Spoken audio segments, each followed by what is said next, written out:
À la une de ce journal, le président de la République reçoit le premier rapport annuel du Conseil supérieur de l'éducation et le khalife général de la confrérie Tijaniya en Algérie.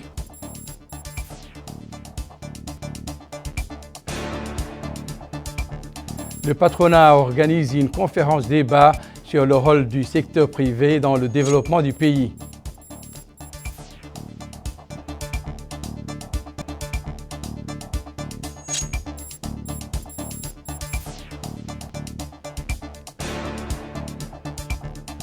Le ministre de la Défense nationale décore les officiers, sous-officiers et soldats de l'armée et de la gendarmerie.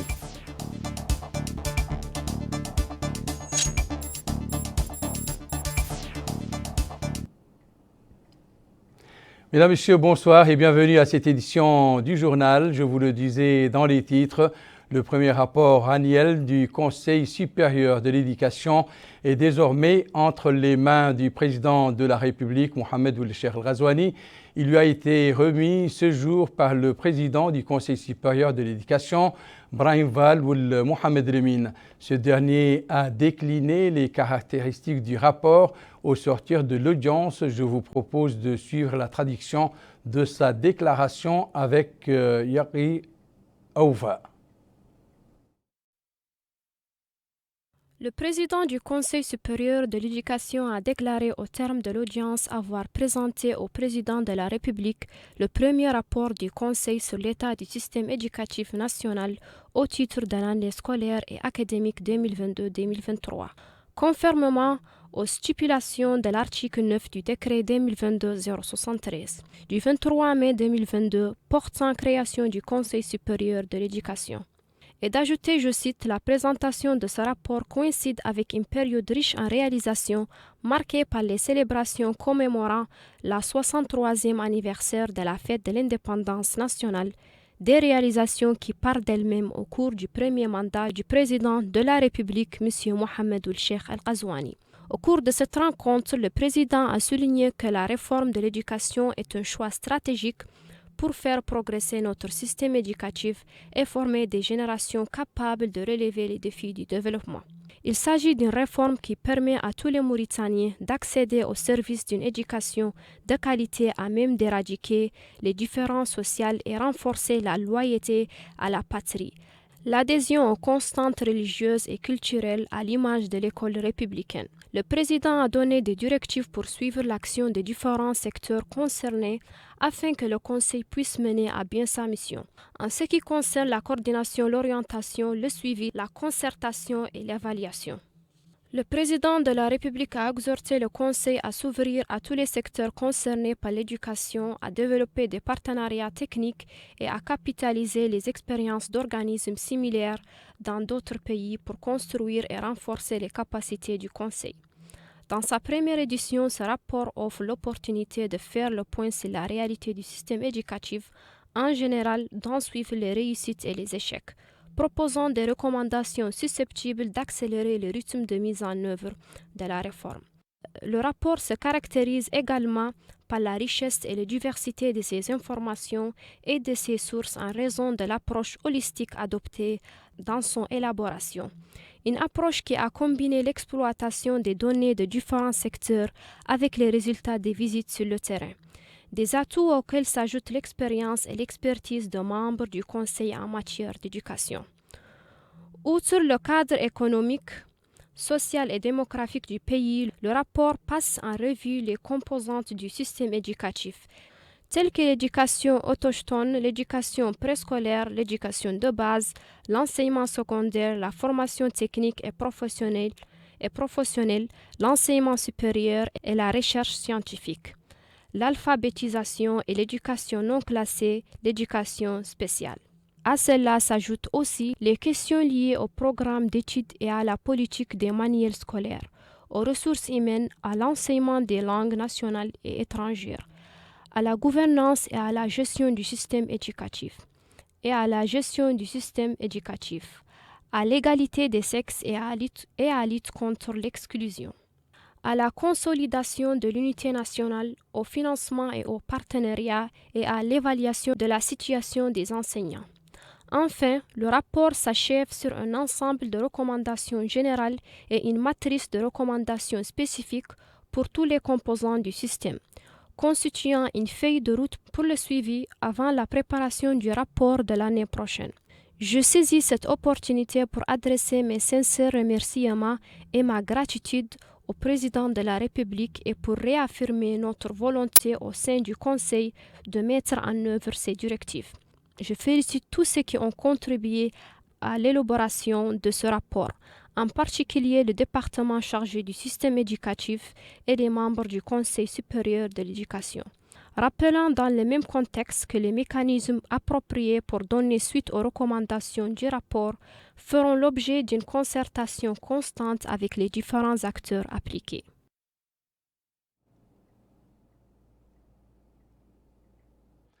Le chef de l'État a par ailleurs reçu aujourd'hui Sidi Ali Belarbi, le khalife général de la confrérie Tijaniya en Algérie. L'entrevue a été l'occasion de passer en revue les relations de coopération entre notre pays et l'Algérie et les moyens de les renforcer, particulièrement dans le domaine religieux.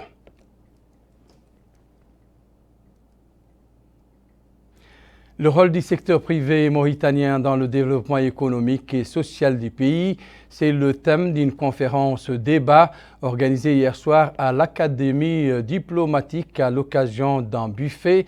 Des membres du gouvernement ainsi que des diplomates ont participé à cette conférence aux côtés de partenaires internationaux et personnalités nationales et académiques. Récit de Bokar Baylaba.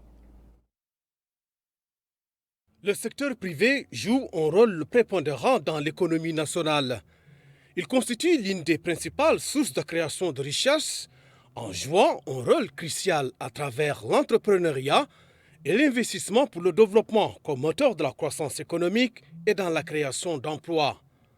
Et dans une allocution prononcée à cette occasion, le ministre des Affaires étrangères, de la coopération et des Mauritaniens de l'extérieur, Mohamed Salem Ould Merzouk, a déclaré que la tenue de cette rencontre reflète la vision du président de la République, M. Mohamed Cheikh Al-Ghazouani, dans le domaine de la diplomatie économique qui permet de consolider la paix et la stabilité dans la région et dans le reste du monde.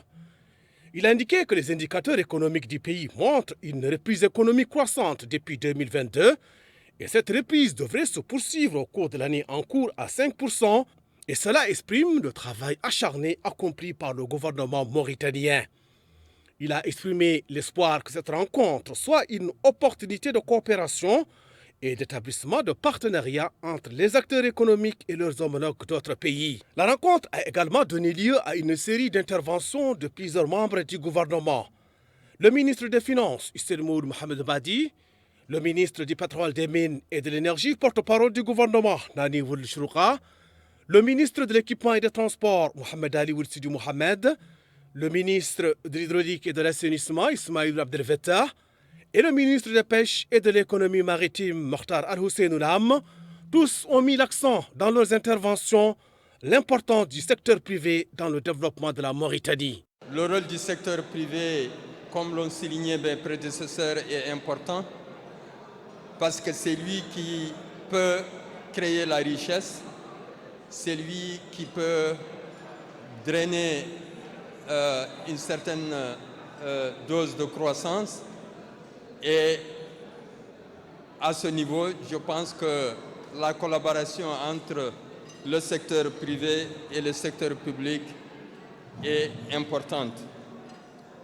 Je pense que également, comme l'ont souligné mes prédécesseurs, le président de la République, Mohamed Cheikh Ghazouani, a instruit tous les membres du gouvernement de faire de la collaboration entre le secteur privé et le secteur public une ligne de conduite de tous les jours pour qu'il y ait interaction, pour qu'il y ait justement cette valeur ajoutée qui ne peut exister que par rapport à cette interaction et à cette collaboration. Si je devais parler du secteur de la pêche, je dirais tout simplement que c'est un secteur important pour l'économie mauritanienne et les indicateurs macroéconomiques irrelatifs sont révélateurs de cette importance. Si on parle d'un 6% du PIB, de 12% des recettes budgétaires au budget de l'État, si on parle également de 66 000 emplois directs et de 250 000 emplois indirects, et si on parle de 23% de part dans la constitution des devises, je pense que tout cela souligne l'importance si vitale du secteur de la pêche pour l'économie mauritanienne. Autre allocution, c'est celle du président de l'Union nationale du patronat mauritanien, Mohamed Zid El Abidine Cheikh Ahmed, qui a indiqué que cette rencontre vise à échanger et aborder les moyens de consolider le partenariat entre le secteur public et le secteur privé et les partenaires de développement sur divers sujets liés aux politiques économiques et au cadre institutionnel, de manière à accélérer le rythme du développement économique de la Mauritanie. Quant au président de la Chambre de commerce, d'industrie et d'agriculture de Mauritanie, il a salué les acquis réalisés, notant que leurs répercussions se sont bien reflétées sur différents secteurs. Le doyen du corps diplomatique en Mauritanie, l'ambassadeur du Yémen, son Excellence Salem Saleh Al-Arad, a remercié l'Union nationale du patronat mauritanien pour son invitation à cette rencontre. Et il a loué les progrès enregistrés par la Mauritanie sous la direction de son Excellence le président de la République, M. Mohamed Cheikh El Ghazouani. Quant à la représentante résidente du système des Nations Unies en Mauritanie, Mme Leila Peters Yahya, et l'ambassadeur de l'Union européenne en Mauritanie, son Excellence M. Guillaume Jones, ils ont souligné que la Mauritanie dispose de grandes capacités dans les domaines de l'agriculture, de la pêche, du tourisme et des services, passant en revue les chiffres de l'augmentation d'investissements étrangers dans notre pays. La rencontre a vu une présentation analytique sur l'économie mauritanienne et ses indicateurs de base, et des distinctions ont été remises au gouvernement, à la représentation du système des Nations Unies, au doyen du corps diplomatique et au feu Mohamed Namadou Mama. Plusieurs officiers, sous-officiers et soldats des corps de l'armée et de la gendarmerie nationale ont été décorés ce mardi au nom du président de la République, M. Mohamed Cheikh El Ghazouani, par le ministre de la Défense nationale, Hanan Ould Sidi. Ces décorations attribuées aux récipiendaires pour services rendus à la nation s'inscrivent dans le sillage du 63e anniversaire de la fête de l'indépendance nationale, célébrée le 28 novembre dernier. Yed Ali Fall a suivi pour nous ces remises de médailles. Au nom du président de la République, M. Mohamed Cheikh El Ghazouani, le ministre de la Défense nationale, M. Hanan Ould Sidi, a décoré un certain nombre d'officiers, sous-officiers, soldats et gendarmes dans le cadre des festivités marquant le 63e anniversaire de la fête de l'indépendance nationale. Au cours de la cérémonie, le ministre accompagné du chef d'état-major général des armées générales des divisions Mokhtar Chaban a passé en revue les unités de l'armée nationale et de la gendarmerie.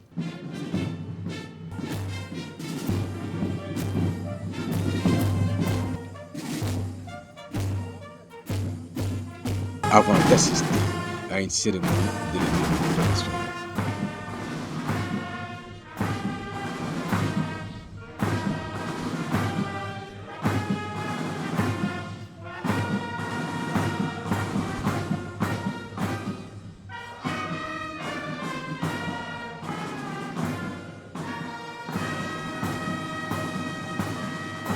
Le ministre a également salué les généraux et officiers des bureaux de direction de l'état-major des armées et de la gendarmerie nationale. Ainsi donc ont été décorés de la médaille du commandeur du mérite national 3 officiers.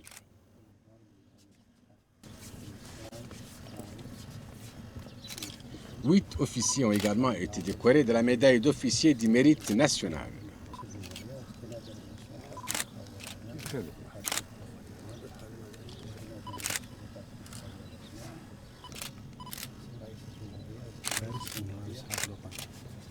« 17 membres des forces armées ont été décorés de la médaille de chevalier de l'ordre du mérite national.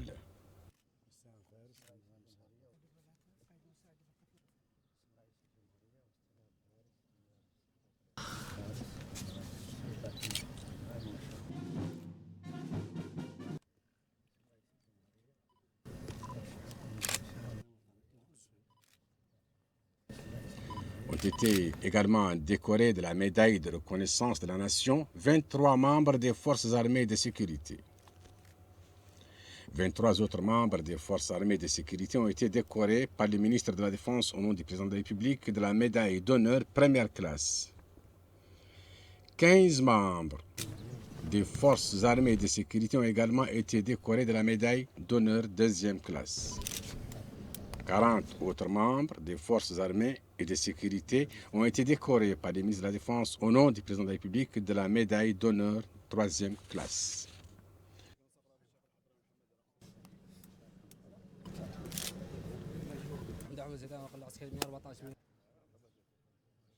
La cérémonie de décoration s'est déroulée en présence des chefs des états-majors de la gendarmerie nationale, de l'armée de terre, des forces spéciales de l'armée de l'air et de la marine nationale, ainsi que de l'inspecteur général des forces armées de sécurité et du directeur général des services de santé des forces armées et de sécurité.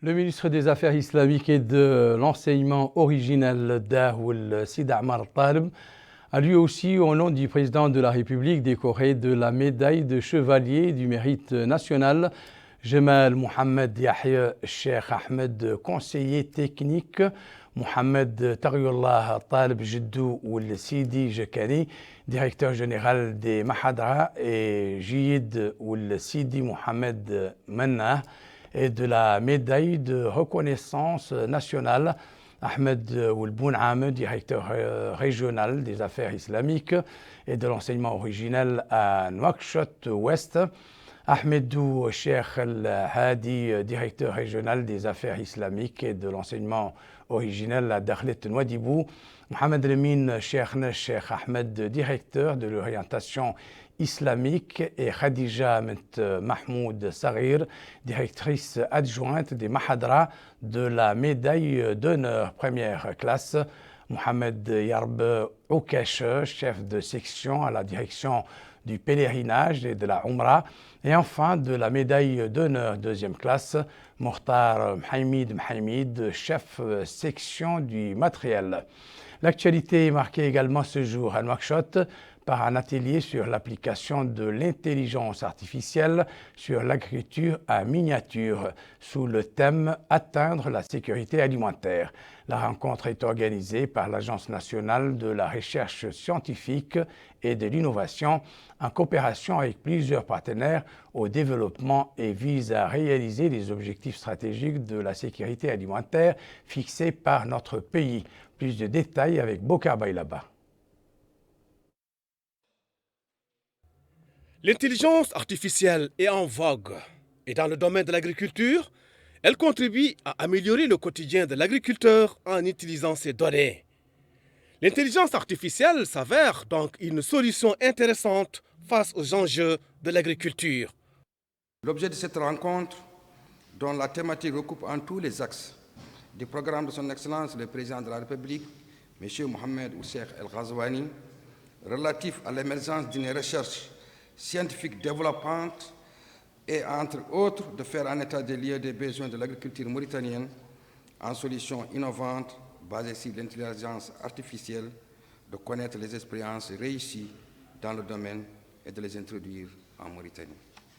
À cela, la manifestation s'inscrit en plein dans les stratégies et plans d'action du gouvernement du Premier ministre, M. Mohamed Ould Bilal Messoud, pour les acteurs de l'enseignement supérieur et de la recherche scientifique, de l'agriculture et de la sécurité alimentaire, et vise à contribuer à l'atteinte des objectifs stratégiques de préserver la sécurité alimentaire du pays et de réaliser son autosuffisance alimentaire. Autre allocution, c'est celle du directeur de l'Agence nationale de la recherche scientifique et de l'innovation, Ahmed El Mouna, qui a indiqué que son institution a tenu à élargir les horizons de la coopération avec les pays frères afin de bénéficier des expériences réussies et développer le niveau de la recherche scientifique en Mauritanie, surtout en ce qui concerne les priorités nationales de développement. Il a affirmé que l'agriculture revêt une importance stratégique et souveraine du fait qu'elle garantit l'autosuffisance alimentaire durable. De son côté, le coordinateur général du comité ministériel pour la science et la technologie de l'Organisation de la coopération islamique, Iqbal Chaudhry, a indiqué que son institution a tenu à élargir les horizons de la coopération avec les pays frères afin de bénéficier des expériences réussies et développer le niveau de la recherche scientifique en Mauritanie, surtout en ce qui concerne les priorités nationales de développement. Il a affirmé que l'agriculture revêt une importance stratégique et souveraine du fait qu'elle garantit l'autosuffisance alimentaire durable. De son côté, le coordinateur général du comité ministériel pour la science Il s'est félicité de cette visite en Mauritanie et il a passé en revue les réalisations du comité à travers les formations organisées dans plusieurs domaines, dont l'agriculture. En somme, cet atelier vise à atteindre les objectifs stratégiques de la sécurité alimentaire en Mauritanie en garantissant l'autosuffisance alimentaire. Autre rencontre, celle qui a réuni aujourd'hui un parterre de participants conviés à une conférence sur la migration irrégulière. La rencontre organisée par notre pays en collaboration avec les États-Unis d'Amérique a discuté d'un ensemble de sujets relatifs aux conséquences de la migration irrégulière et des options de migration légale. Le point avec Moussa Ndiaye. Cette conférence internationale sur la migration irrégulière est organisée dans le cadre de la coopération entre la République islamique de Mauritanie et les États-Unis d'Amérique. Elle vise à présenter aux acteurs au développement local, organisations de la société civile et les décideurs politiques les conséquences, les dispositions à prendre et les dangers de la migration irrégulière, notamment en Afrique et au Sahel. Prenant la parole face aux participants, le ministre délégué auprès du ministre des Affaires étrangères, de la coopération et des Mauritaniens de l'extérieur, chargé des Mauritaniens à l'extérieur, M. Mohamed Yahya Ould Saïd, a dit que la migration irrégulière a pris de l'ampleur ces dernières années.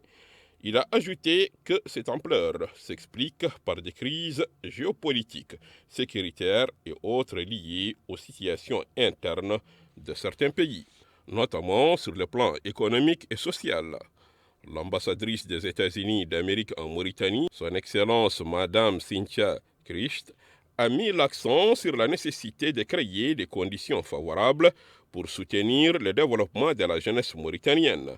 Elle a ajouté que le déplacement de la jeunesse du pays met non seulement en danger leur vie, mais aussi entrave le développement économique de la Mauritanie.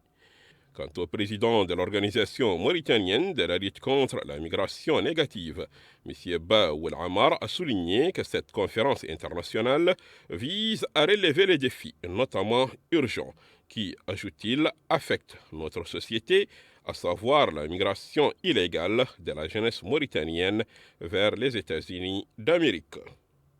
Le coordinateur général de l'organisation mauritanienne de la lutte contre la migration négative, M.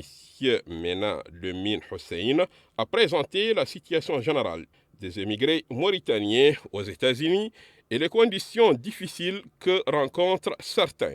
Il a affirmé que leur organisation ne ménagera aucun effort pour un avenir meilleur de la jeunesse afin qu'elle puisse abandonner certains canaux qui ne font que mettre leur vie en danger.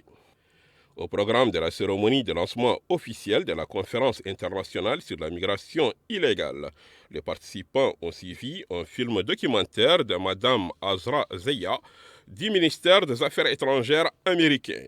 Elle a présenté un exposé sur les différentes étapes et la coordination entre son pays et plusieurs autres pays pour lutter contre les phénomènes de l'immigration négative.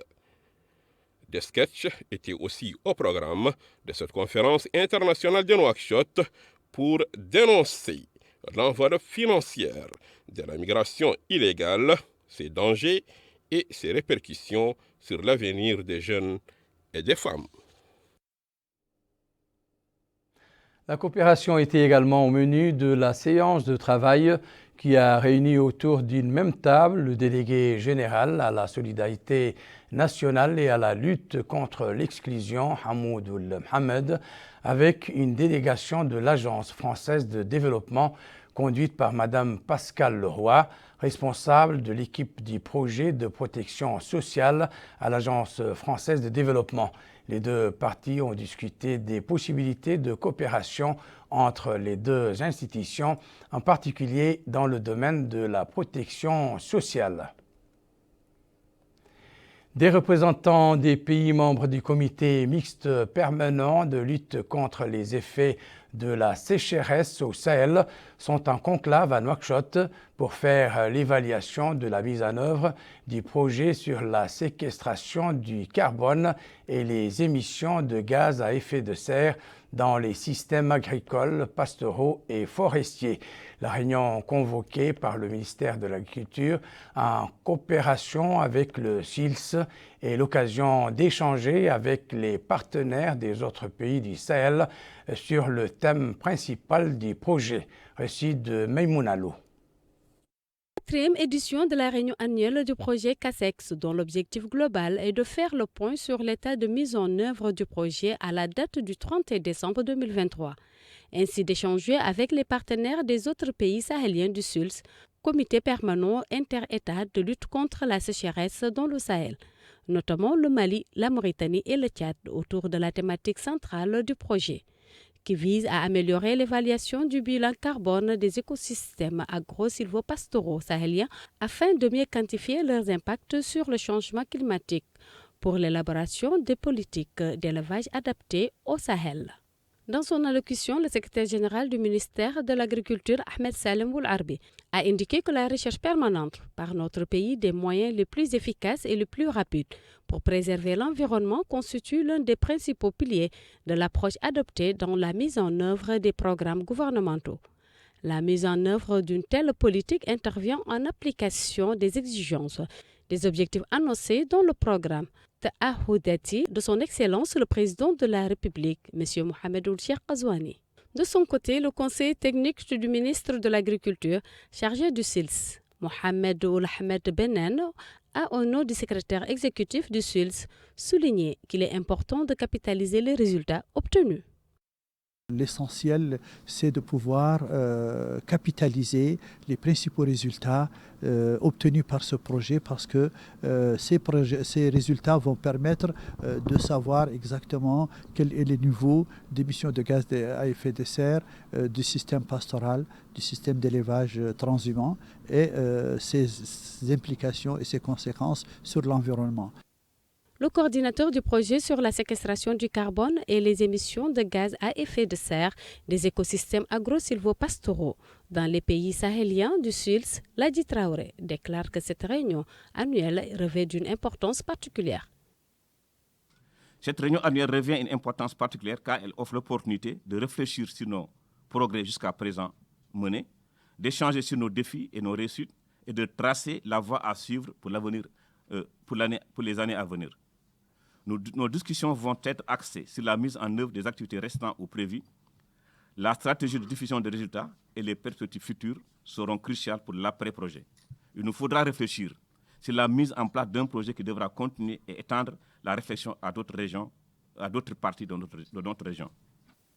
Le projet CASEX est financé par l'Union européenne à hauteur de 5 millions d'euros à travers le programme d'ISRA, Development Smart Innovation Through Research in Agriculture, pour une durée de 4 ans, 2020-2023, avec une année d'extension jusqu'à décembre 2024.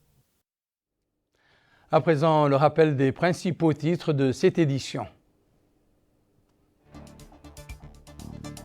Le président de la République reçoit le premier rapport annuel du Conseil supérieur de l'éducation et le khalife général de la confrérie Tijaniya en Algérie.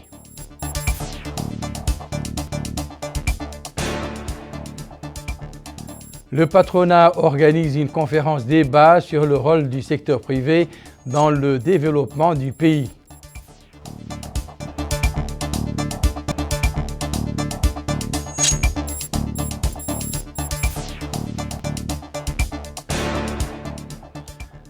Le ministre de la Défense nationale décore des officiers, sous-officiers et soldats de l'armée et de la gendarmerie.